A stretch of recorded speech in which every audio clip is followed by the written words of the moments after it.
Ibu dengar kamu menendang Aldo sampai kakinya memar ya? Iya, Bu. Bisa dijelaskan mengapa kamu melakukan itu, Nak? Habis saya kesal, Bu. Aldo ngatain saya cengeng terus. Ya saya marahlah, gak terima. Oh, begitu ya. Ya, Ibu juga pernah marah waktu dikatain sama teman waktu kecil dulu. Tidak apa-apa. Kamu berhak marah dan mempertahankan harga diri kamu.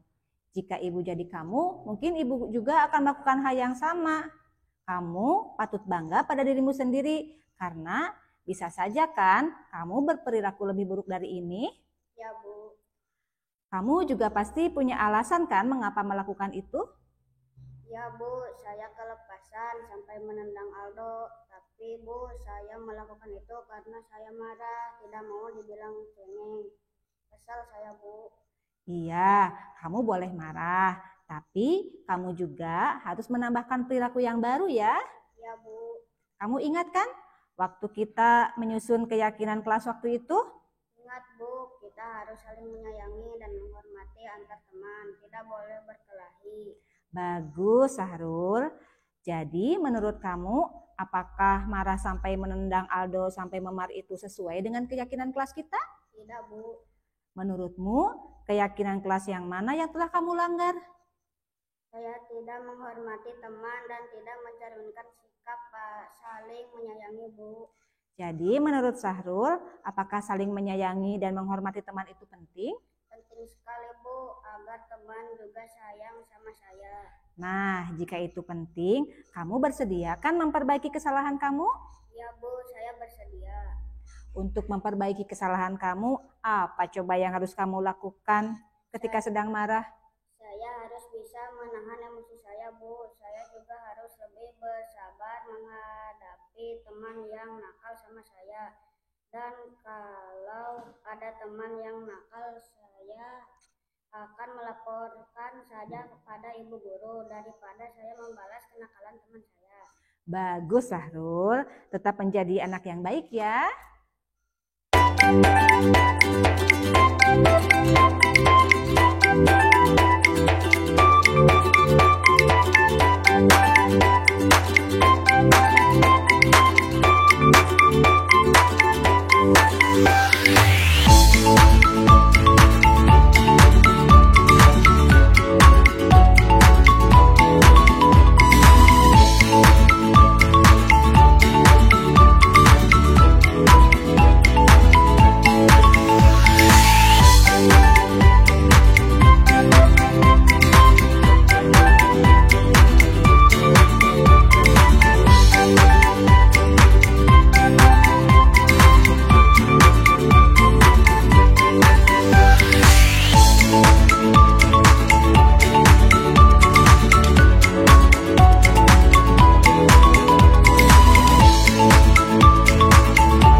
Assalamualaikum warahmatullahi wabarakatuh. Waalaikumsalam.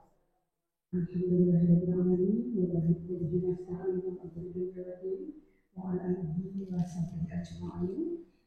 Yang terhormat Bapak Kepala UPTD SDNB 1 Sukabumi, yang kami hormati Bapak Ibu Dewan Guru.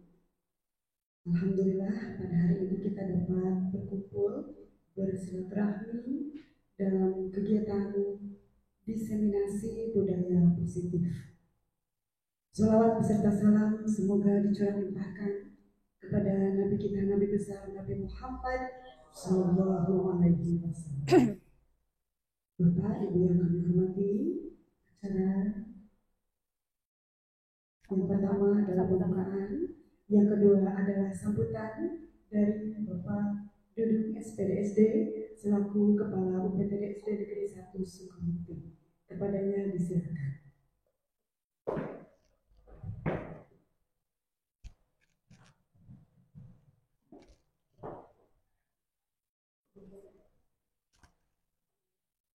Bismillahirrahmanirrahim. Assalamualaikum warahmatullahi wabarakatuh. Terima kasih kepada Ibu Lisa selaku pengatur acara yang telah memberikan kesempatan pada saya untuk menyampaikan sambutan dalam rangka diseminasi budaya positif yang dilakukan oleh Ibu Nurhalia. Bapak dan Ibu guru UPTD SDN 1 Sukabumi yang saya hormati, pada kesempatan ini saya sangat merasa bangga bahwasannya Bu Nur akan mendesimasikan budaya positifnya kepada kita. Mudah-mudahan nanti apa yang disampaikan oleh Bu Nurhalia itu dapat kita terima dan dapat kita tiru budaya positifnya tersebut untuk di kelas masing-masing. Maka dari itu kepada rekan-rekan semuanya, mari kita perhatikan dengan seksama. Mudah-mudahan nanti apa yang disampaikan oleh Bu Nurhalia betul-betul bermanfaat bagi kita semua. Mungkin itu saja yang dapat saya sampaikan. Wabillahi taufiq wal hidayah. Wassalamualaikum warahmatullahi wabarakatuh. Waalaikumsalam.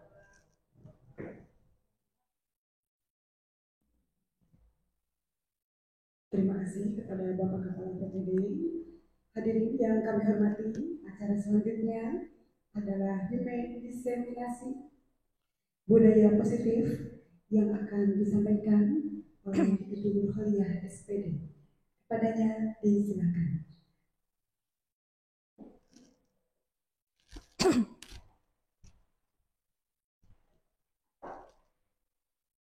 Bismillahirrahmanirrahim. Assalamualaikum warahmatullahi wabarakatuh. Asyhadu an la ilaha illallah wahdahu la syarikalah wa asyhadu anna Muhammadan abduhu wa rasuluh, amma ba'du.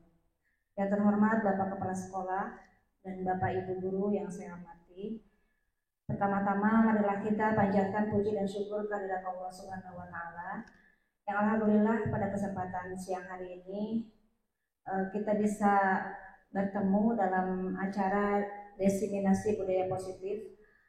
Terutama saya mengucapkan banyak terima kasih kepada Bapak Kepala Sekolah, juga Ibu Guru, Bapak Guru yang telah bersedia memfasilitasi tugas dari program guru penggerak yang sedang saya jalani. Salawat beserta salam semoga senantiasa Allah limpah curahkan kepada junjungan kita semuanya, Nabi besar Muhammad Sallallahu Alaihi Wasallam. Allahumma sholli ala Muhammad wa ala ali Muhammad wa sallim wa barik innaka Hamidum Majid. Bapak Ibu yang saya hormati, pada kesempatan ini saya akan menyampaikan aksi nyata di modul 1.4 yang berkenaan dengan budaya positif.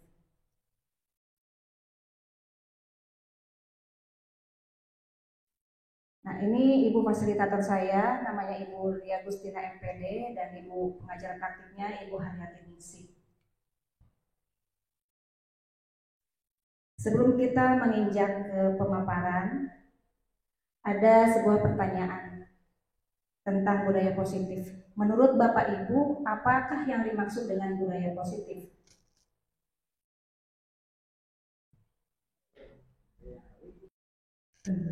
Budaya positif itu adalah perwujudan dari nilai-nilai atau keyakinan universal yang diterapkan di sekolah.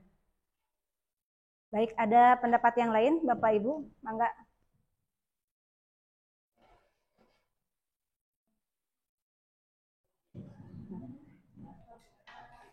Kalau menurut saya, kebiasaan baik yang selalu dilakukan di sekolah menurut saya. Baik, terima kasih, luar biasa ya. Sebelum dipaparkan juga Bapak Ibu sudah paham, alhamdulillah. Nah, jadi budaya positif itu merupakan kebiasaan ya. Kebiasaan yang dilakukan secara terus-menerus dan regenerasi pada perilaku baik untuk membentuk karakter positif dalam kehidupan sehari-hari pada murid, sehingga akan mencerminkan profil pelajar Pancasila pada diri murid. Jadi itulah yang dinamakan dengan budaya positif. Pertanyaan kedua, ameh rada panas. Apakah pentingnya menciptakan suasana positif di lingkungan sekolah? Nah, enggak Bapak Ibu?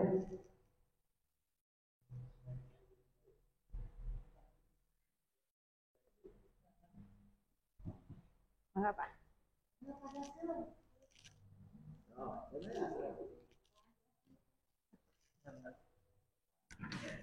Kalau menurut saya sendiri, pentingnya menciptakan suasana positif di lingkungan sekolah itu salah satunya diantaranya agar semua siswa itu ya berperilaku positif ya.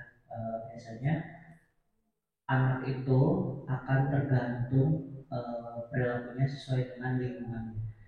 Jadi gimana anak mau berperilaku positif kalau di lingkungannya sendiri sudah negatif. Jadi pentingnya itu. Ya, luar biasa Bapak paparannya ya, betul sekali bahwa kita penting sekali untuk menciptakan lingkungan positif di sekolah. Nah, jadi nanti akan memberikan dampak positif bagi kesejahteraan siswa. motivasi, keterlibatan, hubungan antar personal, keamanan, disiplin, dan pengembangan karakter. Ini akan menciptakan kondisi yang kokoh untuk pembelajaran yang efektif, perkembangan pribadi yang baik, dan kesuksesan siswa secara menyeluruh. Nah, jadi inilah pentingnya mengapa di sekolah perlu menciptakan budaya positif. Nah, masih ada. Sebagai seorang pendidik atau sebagai seorang pemimpin sekolah, bagaimana Anda dapat menciptakan suasana positif di lingkungan Anda selama ini? Bagaimana cara kita menciptakan lingkungan yang positif? Enggak, Bapak?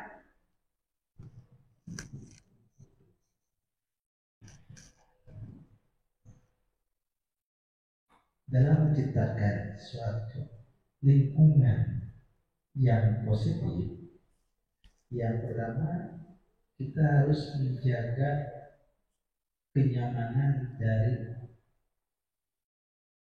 orang-orang yang berada di lingkungan kita, baik itu pendidik ataupun peserta didik. Dengan kenyamanan itu, maka nanti program-program yang akan diarahkan anak untuk muncul budaya positifnya akan merasa dengan senang hati melaksanakannya.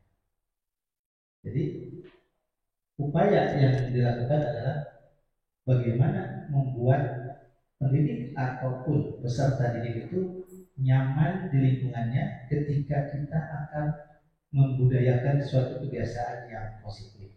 Mungkin seperti itu. Ya, terima kasih Bapak, luar biasa jawabannya. Kita lanjut. Nah, menciptakan suasana positif di lingkungan sekolah itu intinya dengan melakukan kolaborasi, ya, kolaborasi dengan seluruh warga sekolah, berkomitmen dan konsistensi dari pendidik dan pemimpin sekolah. Dengan melibatkan dan mendukung siswa serta menciptakan lingkungan yang aman, inklusif dan inspiratif, kita dapat mencapai lingkungan sekolah yang positif dan mendukung pertumbuhan dan perkembangan siswa secara optimal.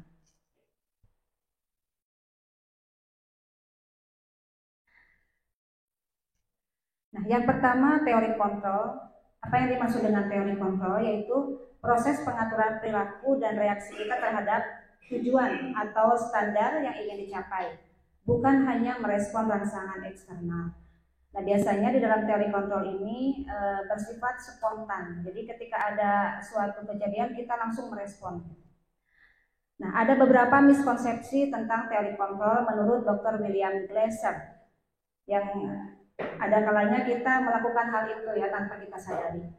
Yang pertama, kita menganggap bahwa guru itu mampu atau bisa mengontrol murid. Yang kedua, ilusi bahwa semua penguatan positif, efektif dan bermanfaat. Yang ketiga, ilusi bahwa kritik dan membuat orang merasa bersalah dapat menguatkan karakter. Nanti kita bahas ya tentang membuat orang merasa bersalah. Yang keempat, ilusi bahwa orang dewasa memiliki hak untuk memaksa.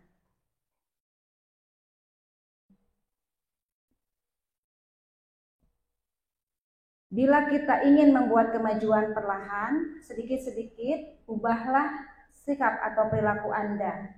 Namun, bila kita ingin memperbaiki cara-cara utama kita, maka kita perlu mengubah kerangka acuan kita. Ubahlah bagaimana Anda melihat dunia, bagaimana Anda berpikir tentang manusia. Ubahlah paradigma Anda, skema pemahaman dan penjelasan aspek-aspek tertentu tentang realitas.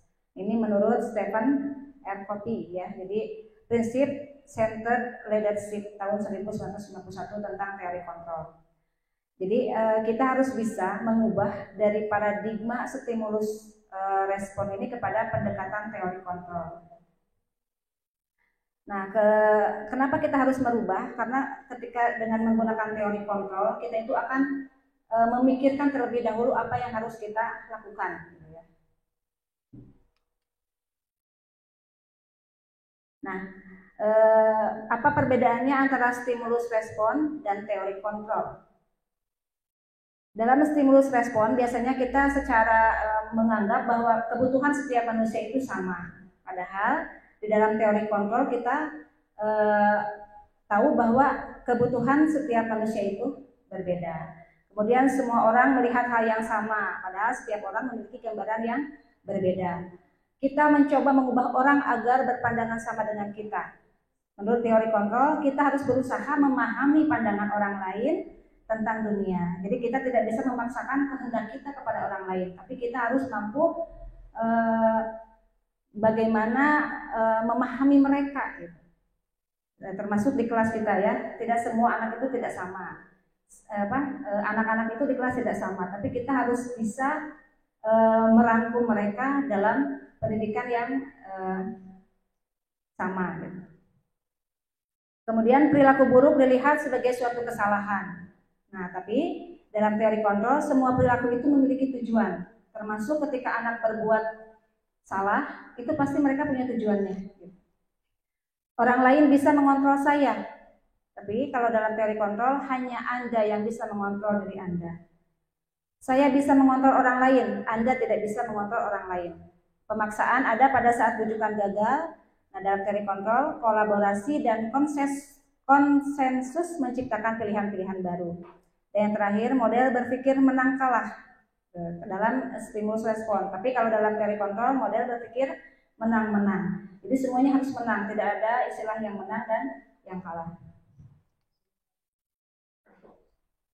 Nah, yang pertama, yang kedua tentang disiplin positif. Jadi disiplin positif ini merupakan salah satu bagian dari budaya positif. Nah, disiplin ini merupakan bentuk tanggung jawab dan menimbulkan kesadaran terhadap apa yang dilakukan. Kemudian disiplin ini merupakan suatu proses pembelajaran dan pembentukan karakter.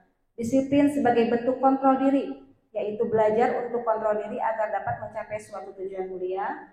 Dan guru kita sebagai pendidik harus mampu menciptakan anak-anak yang memiliki disiplin diri sehingga mereka bisa berperilaku dengan mengacu pada nilai-nilai kebajikan universal. Kenapa harus disiplin? Kemarin waktu kegiatan, kenapa kita harus disiplin? Nah, karena ya disiplin itu merupakan fitrah yang ada pada diri setiap manusia.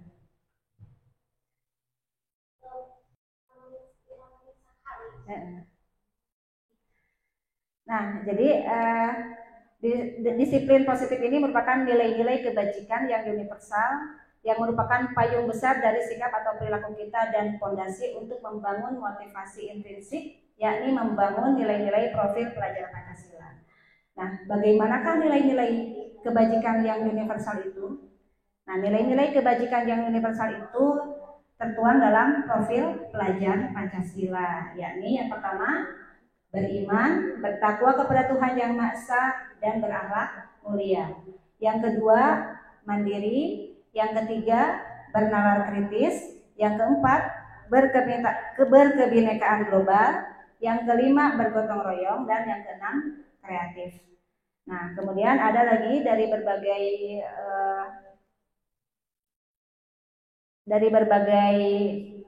yang lain, itu ada contoh-contoh nilai kebajikan. Yang pertama ada toleransi, rasa hormat, integritas, mandiri, menghargai, antusias, empati, keingintahuan, kreativitas, kerjasama, percaya diri, dan komitmen. Kemudian ini juga dari berbagai sumber yang lain, ada percaya diri, kreatif dan bekerja keras, kepemimpinan dan keadilan, baik hati dan rendah hati, toleransi, kedamaian, dan kesatuan. Nah, kemudian ketika seseorang melakukan suatu perbuatan, pasti dia akan memiliki tujuan ya, tadi bahwa ketika seseorang melakukan sesuatu itu pasti ada tujuannya. Nah, tujuan atau motivasi seseorang berperilaku itu ada dua macam, yaitu ada motivasinya secara eksternal dan secara internal. Yang secara eksternal itu, nah yang pertama, untuk menghindari ketidaknyamanan atau hukuman. Misalnya, ketika saya datang pagi-pagi ke sekolah karena saya takut nanti ditegur oleh kepala sekolah. Nah, berarti itu motivasinya ekstrinsik ya, dari luar. Kemudian untuk mendapatkan imbalan atau penghargaan dari orang lain. Ketika saya datang pagi-pagi, nanti saya akan dipuji oleh kepala sekolah. Nah, seperti itu juga termasuk motivasi eksternal. Nah, yang kedua itu motivasi intrinsik, Jadi motivasi intrinsik itu datang dari dalam hati kita untuk menjadi orang yang mereka inginkan dan menghargai diri sendiri dengan nilai-nilai yang mereka percaya. Jadi ketika saya datang pagi-pagi itu karena saya merasa bahwa ke sekolah itu merupakan tanggung jawab saya, sudah menjadi pekerjaan saya, dan saya harus memberikan teladan yang baik untuk murid-murid saya. Nah itu berarti datangnya dari diri kita, motivasi intrinsik. Nah tugas kita sebagai guru berarti harus mampu memunculkan motivasi intrinsik pada diri murid dan melakukan disiplin positif. Jadi ketika melihat gurunya pagi-pagi sudah datang, kemudian sudah melakukan piket, insya Allah nanti akan ditiru oleh murid-murid kita bahwa ibu guru saya, bapak guru saya sudah datang pagi-pagi dan itu akan saya jadikan teladan. Itu nanti anak-anak kita akan seperti itu. Nah, orang dengan motivasi ini akan bertanya, akan menjadi orang yang seperti apa apabila saya melakukannya. Mereka melakukan sesuatu karena nilai-nilai yang mereka yakini dan hargai. Dan mereka melakukannya karena mereka ingin menjadi orang yang melakukan nilai-nilai yang mereka yakini. Ini adalah motivasi yang akan membuat seseorang memiliki disiplin positif. Karena motivasi berperilakunya bersifat internal, bukan eksternal. Kesadaran diri lah ya intinya.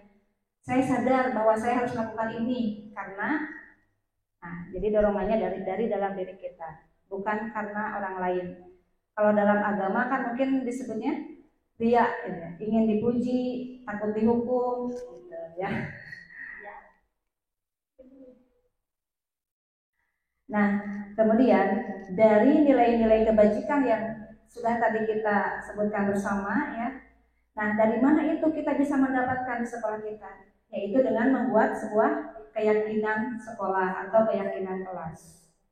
Nah, ini ada pertanyaan ya, mengapa keyakinan kelas? Mengapa tidak peraturan kelas saja? Dan apa yang membedakan antara keyakinan kelas dengan peraturan kelas? Kenapa keyakinan bukan peraturan? Enggak.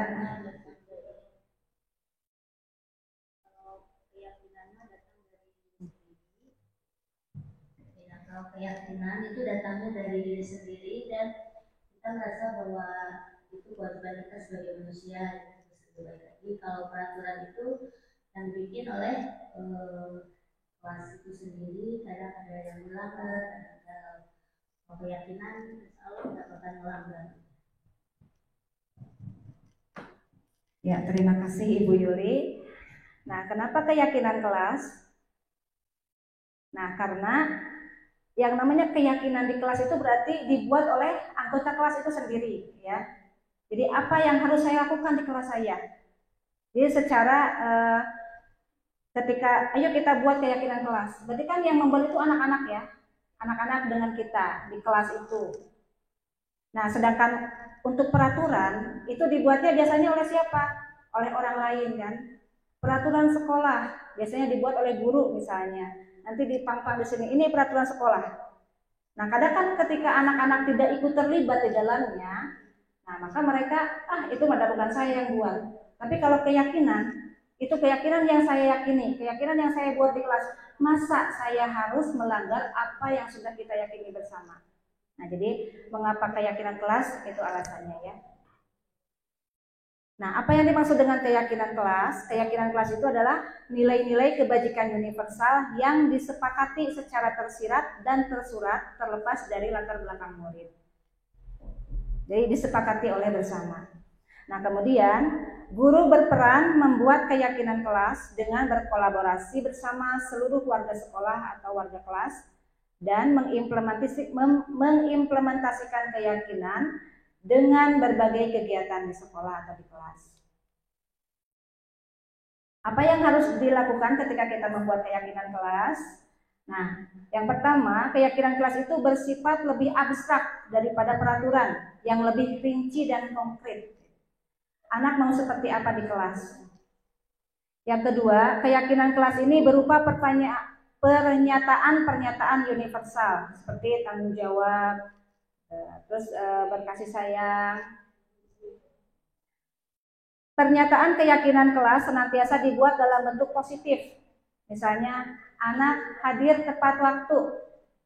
Tidak ada kata tidak datang terlambat. Jadi kata-kata negatif itu seperti tidak, jangan, itu diusahakan tidak muncul di dalam keyakinan kelas. Tapi kata-kata yang positif. Kemudian keyakinan kelas hendaknya tidak terlalu banyak sehingga mudah diingat dan dipahami oleh semua warga kelas. Keyakinan kelas sebaiknya sesuatu yang dapat diterapkan di lingkungan tersebut. Semua warga kelas hendaknya ikut berkontribusi dalam pembuatan keyakinan kelas lewat kegiatan curah pendapat. Jadi dengan berdiskusi. Kemudian bersedia meninjau kembali keyakinan kelas dari waktu ke waktu. Jadi mungkin setiap semester nanti kita ganti keyakinan kelasnya, atau lebih sering juga ketika kita ingin melakukan pembelajaran di awal, kita membuat keyakinan kelas terlebih dahulu, itu lebih baik. Nah, selanjutnya ini tentang materi 5 posisi kontrol. Nah, jadi kita sebagai seorang pendidik, ketika kita menangani masalah kepada murid, ya, ketika ada murid yang nakal, ada murid yang melakukan pelanggaran, nah kita di sana dituntut untuk mampu menyelesaikan masalah-masalah yang dihadapi oleh murid. Nah, kita harus menjadi posisi yang seperti apa? Nah, yang pertama ada posisi guru itu sebagai penghukum. Yang kedua, pembuat rasa bersalah. Yang ketiga, sebagai teman. Yang ketiga, sebagai pemantau. Dan yang kelima, sebagai manajer. Nah, di sini ketika kita berperilaku berposisi sebagai penghukum, maka yang akan kita dapatkan adalah kegagalan. Ketika kita memiliki posisi kontrol sebagai pembuat rasa bersalah, kita juga akan mengalami kegagalan. Akan tetapi ketika kita memposisikan diri kita sebagai teman, sebagai pemantau, dan sebagai manajer, maka kita akan sukses ya dalam menangani masalah anak. Kenapa bisa seperti itu? Nah, karena ketika kita memiliki posisi kontrol sebagai penghukum, menghukum itu ada 2 macam ya, ada bersifat fisik, ada juga verbal. Ketika kita mempermalukan anak di depan teman-temannya juga itu termasuk ke dalam menghukum secara verbal. Contohnya, patuhi aturan saya, kalau tidak, awas. Nah, itu kan sudah menghukum. Kamu harus patuh pada saya di sini guru. Nah, seperti itu ya. Itu adalah menghukum. Nah, kemungkinan nanti hasilnya murid akan marah dan mendendam. Kurang kasih ibu eta. Pernah nyarekan kurang di era di hadapan teman-teman yang lain. Nah, seperti itu ya. Jadi nanti anak akan mendendam. Kemudian bisa jadi di lain waktu dia akan melakukan kesalahan tersebut dengan berulang. Contohnya, ketika anak tersebut mencoret-coret meja misalnya, nanti setelah dilarang, dihukum, mungkin dia akan ingat hanya 5 menit atau 1 hari. Besok dia akan melakukan hal yang sama. Atau karena dendam, motor pak gurunya nanti dibocorin, gitu ya. Itu pernah ya terjadi. Atau jok motor digores, seperti itulah. Jadi kita hindari anak-anak menjadi dendam kepada gurunya. Yang kedua, ketika anak dibuat oleh kita merasa bersalah. Contohnya, ayolah nak, sok sing karunya ka ibu, upami kieu engke ibu diseselan ku kepala sekolah. Nah, jadi anak itu merasa, duh kalau ibu seperti ini, nanti ibu akan seperti ini oleh kepala sekolah. Nah, jadi membuat anak merasa bersalah. Ibu sangat kecewa sekali sama kamu. Biasanya nada bicara kita akan lebih memelas gitu. Pernah tidak ibu, bapak melakukan hal seperti itu? Pernah kan? Ternyata itu hal yang tidak terasa ya oleh kita. Nah, hasilnya akan seperti apa ketika kita membuat anak merasa bersalah? Nanti murid akan merasa bersalah telah mengecewakan ibu atau bapak gurunya. Murid akan merasa menjadi orang yang gagal dan tidak sanggup membahagiakan orang lain. Jadi nanti dia akan mengurung diri, terus menjauhi orang lain karena dia merasa bersalah itu. Nah, kemudian yang ketiga, posisi sebagai teman. Guru pada posisi ini tidak akan menyakiti murid, namun akan tetap berupaya mengontrol murid melalui persuasi. Posisi teman pada guru bisa negatif ataupun positif. Nah, positifnya mungkin nanti akan terjalin hubungan yang baik antara guru dengan murid. Tetapi negatifnya nanti anak ini bisa ketergantungan. Kalau misalnya melakukan kesalahan, abi mah bade ka Ibu Epi, dari Ibu Epi mah sok ngabela misalnya seperti itu. Jadi kadang ketergantungan kepada salah satu guru. Nah, biasanya di dalam posisi kontrol teman ini ya lebih hangat gitu ya. Anak diajak ngobrol, diselingi humor, ayolah. Ingat kan waktu ibu memberikan ini sama kamu, ayolah bantu bapak, ayolah bantu ibu, seperti itu ya. Di posisi sebagai teman. Selanjutnya posisi sebagai pemantau, artinya mengawasi. Misalnya ketika anak tidak mengerjakan PR, kamu tahu kan konsekuensi kamu ketika mengerjakan PR? Iya Bu, saya tahu harus apa. Saya harus mengerjakan PR tersebut ketika jam istirahat. Dia sudah tahu konsekuensi yang harus dia lakukan. Jadi ketika istirahat dia melakukan mengerjakan PR-nya. Jadi lebih ke menegakkan konsekuensi dan peraturan-peraturan yang sudah disepakati di kelas. Jadi guru hanya tinggal mengingatkan, kan sudah tahu peraturannya seperti apa, silakan. Di dalam posisi ini biasanya kita akan mengawasi perilaku anak sesuai dengan peraturan-peraturan yang telah disepakati. Posisi yang terakhir adalah posisi sebagai manajer. Nah, posisi di mana guru berbuat sesuatu bersama dengan murid, mempersilahkan murid mempertanggungjawabkan perilakunya, mendukung murid agar dapat menemukan solusi atas permasalahannya sendiri. Jadi di sini sebagai manajer itu kita mengajak murid untuk berdialog. Apa yang seharusnya dilakukan ketika kita melakukan kesalahan seperti ini? Bagaimana solusinya? Bukan mencari siapa yang salah, tapi mencari bagaimana solusi yang harus kita lakukan. Nah, hasil yang akan didapat ketika kita memiliki posisi kontrol sebagai manajer, yaitu kita akan bisa mengembalikan tanggung jawab pada murid untuk mencari jalan keluar permasalahannya dengan bantuan guru itu tentunya. Nah, posisi yang paling tepat ya, yang harus kita sebagai guru lakukan adalah sebagai manajer. Kenapa? Karena kita harus mampu memposisikan posisi ini sebagai manajer ini dengan mempersilahkan murid untuk mempertanggungjawabkan perilakunya, kemudian mendukung agar dapat solusi dan mengajak menganalisis masalah dan kesalahan yang dibuat. Bukan konsekuensi, tetapi kolaborasi. Bagaimana memperbaiki kesalahan dengan menerapkan segitiga restitusi dalam menyelesaikan masalah yang dihadapi. Materi selanjutnya yaitu tentang kebutuhan dasar manusia.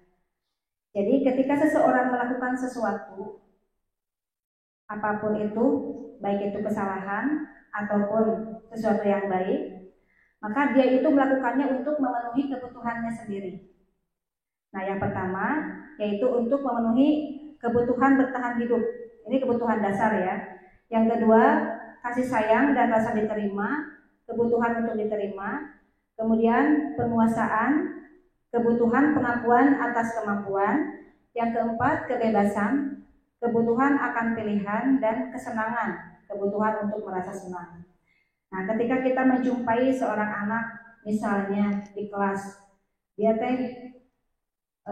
ingin mendominasi teman-temannya, berarti dia butuh kebutuhannya apa? Nah, butuhnya penguasaan. Dia ingin terlihat berkuasa, dia butuh penguasaan di kelas. Atau ketika seorang anak meminta perhatian kepada kita karena dia tidak punya orang tua, nah berarti dia itu ada kebutuhan yang tidak dia miliki, dia penuhi, yaitu misalnya tentang kasih sayang. Jadi ketika anak tidak memiliki kasih sayang di rumah, maka dia akan mencari di tempat lain. Yang salah satu contohnya adalah di sekolah. Begitupun dengan kebutuhan-kebutuhan dasar yang lainnya. Nah, kemudian yang terakhir yaitu tentang segitiga restitusi. Nah, segitiga restitusi ini merupakan suatu proses dialog yang dijalankan oleh guru atau orang tua agar dapat menghasilkan murid yang mandiri dan bertanggung jawab. Dengan mengembangkan motivasi intrinsik murid, dan peran guru adalah manajer yang senantiasa menggunakan segitiga restitusi ini dalam menyelesaikan setiap masalah dengan melalui 3 tahapan restitusi, yakni tahapan yang pertama adalah menstabilkan identitas, yang kedua validasi tindakan yang salah, dan menanyakan keyakinan untuk menghasilkan murid yang bertanggung jawab dan mereka menemukan solusi dari masalah yang mereka hadapi. Nah, segitiga restitusi ini, nah ini ya, yang pertama tadi menstabilkan identitas. Nah, salah satu contohnya ketika kita menangani masalah murid, tidak langsung marah, kamu teh gini gitu. Nah, tapi kita ngobrolnya tenang. Setiap orang pasti pernah melakukan kesalahan. Gitu. Kamu bukan satu-satunya yang pernah melakukan itu. Ibu juga pernah melakukan kesalahan. Nah, jadi distabilkan identitasnya. Kemudian validasi tindakan yang salah. Contohnya, kamu pasti punya alasan kan melakukan itu? Adakah cara yang lebih efektif untuk mendapatkan apa yang kamu butuhkan? Seperti tadi kan, ketika anak butuhnya pengakuan, penguasaan, nah ada terus anak teh malak misalnya ke adik kelasnya malak minta uang. Nah, adakah cara yang lebih efektif untuk mendapatkan apa yang kamu butuhkan? Jadi tidak langsung memarahi atau menjudge bahwa anak itu sudah melakukan kesalahan. Nah, kemudian menanyakan keyakinan. Nah, dengan keyakinan yang sudah disepakati di kelas, kita tanyakan ketika anak melakukan kesalahan itu, keyakinan kelas apa yang telah kita sepakati? Kamu ingin menjadi orang yang seperti apa? Nah, ini contoh segitiga restitusi dalam menyelesaikan masalah murid.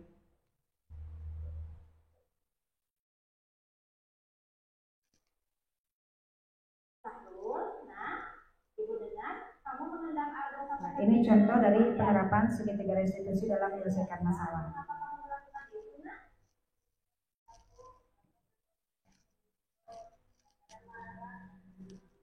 Oh begitu ya. Ya, ibu juga pernah marah waktu dikatain sama teman waktu kecil dulu. Tidak apa-apa. Kamu berhak marah dan mempertahankan harga diri kamu. Jika ibu jadi kamu, mungkin ibu juga akan melakukan hal yang sama. Kamu patut bangga pada dirimu sendiri, karena bisa saja kan kamu berperilaku lebih buruk dari ini. Kamu juga pasti punya alasan kan mengapa melakukan itu? Ya Bu, saya kalau makan sampai menendang Aldo, ibu saya melakukan itu karena saya mau bilang. Iya, kamu boleh marah, tapi kamu juga harus menambahkan perilaku yang baru ya. Kamu ingat kan waktu kita menyusun keyakinan kelas waktu itu?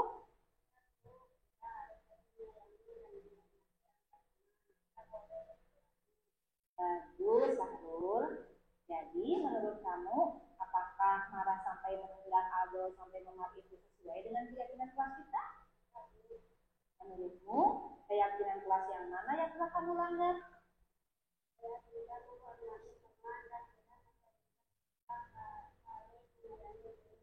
Jadi menurut Sahrul, apakah saling menyayangi dan menghormati teman itu? Nah, jika itu penting, kamu bersedia kan memperbaiki kesalahan kamu? Untuk memperbaiki kesalahan kamu, apa coba yang harus kamu lakukan ketika sedang marah?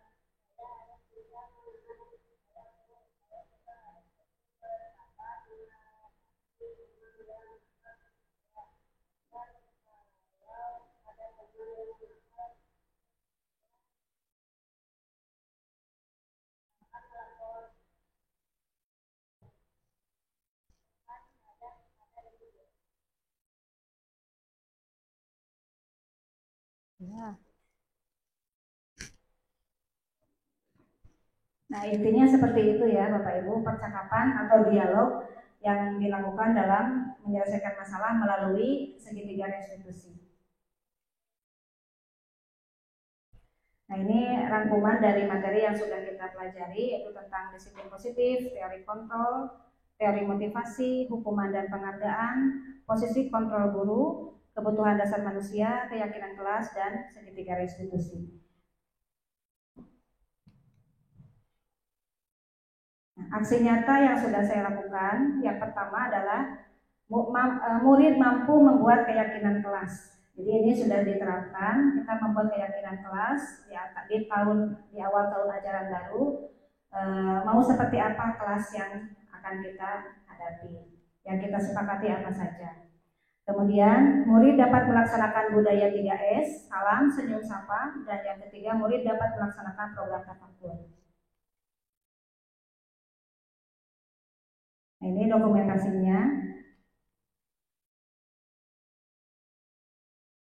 Budaya salam senyum sapa. Jadi di setiap anak di kelas kita mempunyai jargon tersendiri ya untuk menyapa teman-temannya, baik itu dengan teman perempuan ataupun teman laki-laki. Juga membudayakan bagaimana kita salam dengan teman, dengan guru, guru sesama guru juga. Kemudian dengan tamu dari luar juga kita harus bersikap seperti apa, harus ramah ya. Dengan menciptakan selalu mengucapkan salam ketika bertemu.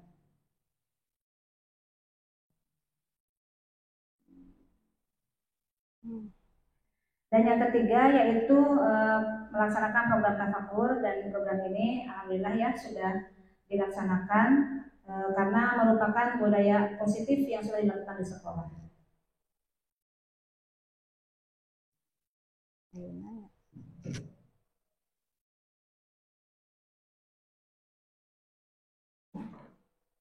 Gimana?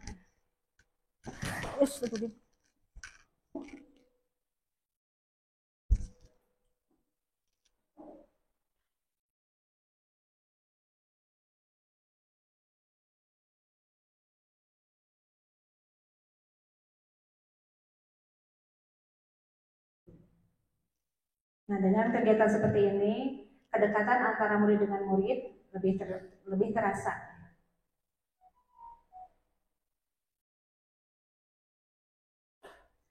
Nah, untuk program tafakur ini yang terdiri dari tadarus, infak, kultum, dan kurban.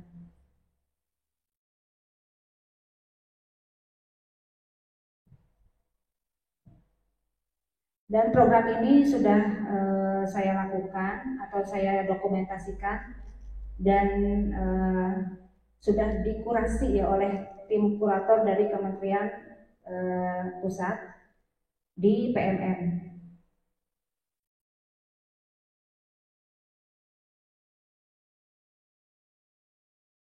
Nah, itu tidak bisa di.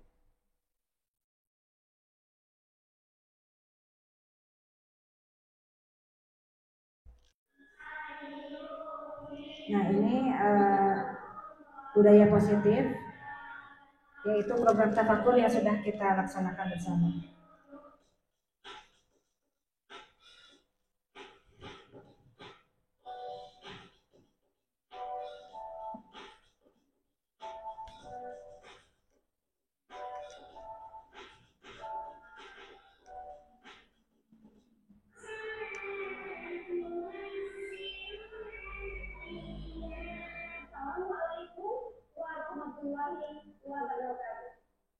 Salam dan bahagia, ini Bapak Guru hebat. Perkenalkan, nama saya Mulia, guru dari UPTB SD Negeri 1 Sukamesti, Kota Gaya.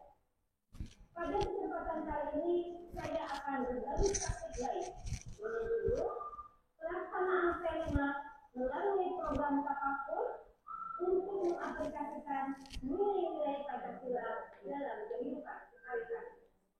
Kita percepat ya. Dan akhlak mulia. Selain itu banyak yang tidak sesuai dan diberikan ya, itu dia ya. Yang saya lakukan melaksanakan pembelajaran kompetensi nilai-nilai Pancasila, membuat keyakinan kelas sesuai kompetensi, berdiskusi dengan teman sejawat, dan sosialisasi kepada orang tua, komite, dan tokoh masyarakat. Adapun kegiatan pelaksanaan program tahapun adalah sebagai berikut.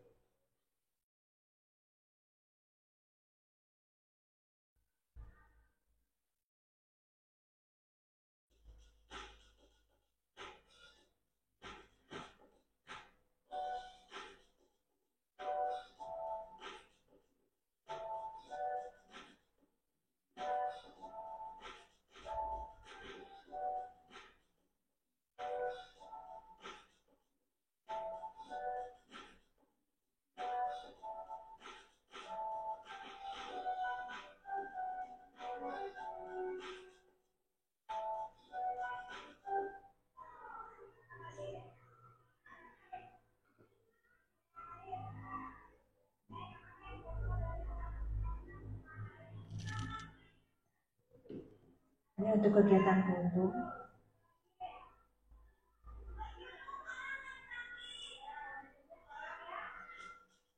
Ini untuk praktik penyembelihan hewan kurban.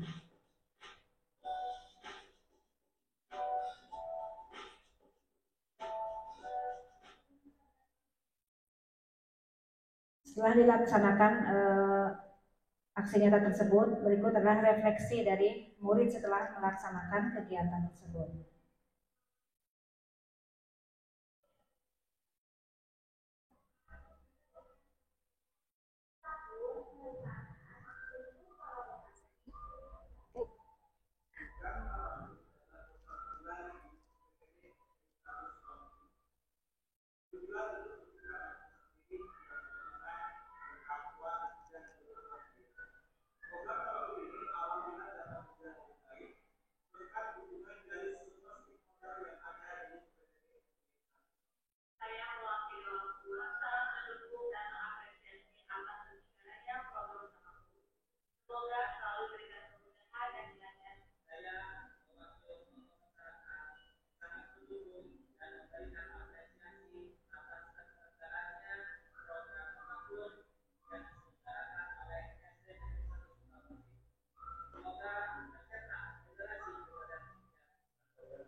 Demikianlah praktik baik yang sudah saya lakukan di sekolah.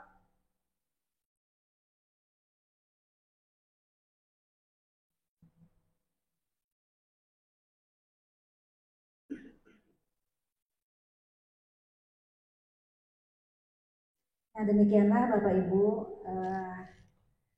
diseminasi mengenai budaya positif di sekolah dan aksi nyata yang diterapkan di kelas. Akhir kata, saya mengucapkan terima kasih kepada Bapak Ibu yang telah mendukung terselenggaranya diseminasi ini dengan bisa menghadiri dan mendengarkan dengan seksama, dan mohon maaf apabila masih terlalu banyak kekurangan karena saya khususnya masih banyak belajar. Demikian Bapak Ibu, terima kasih sekali lagi. Wa akhiru da'wana alhamdulillahirabbil alamin. Wassalamualaikum warahmatullahi wabarakatuh.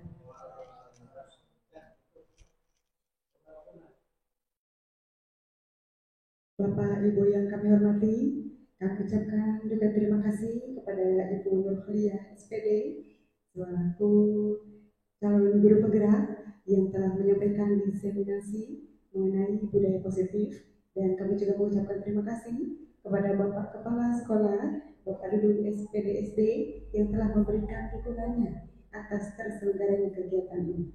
Bapak dan Ibu, untuk kegiatan mari kita tutup dengan hamdalah bersama. Alhamdulillah. Terima kasih atas segala perhatiannya. Mohon maaf atas segala kekurangan. Wassalamualaikum warahmatullahi wabarakatuh. Waalaikumsalam.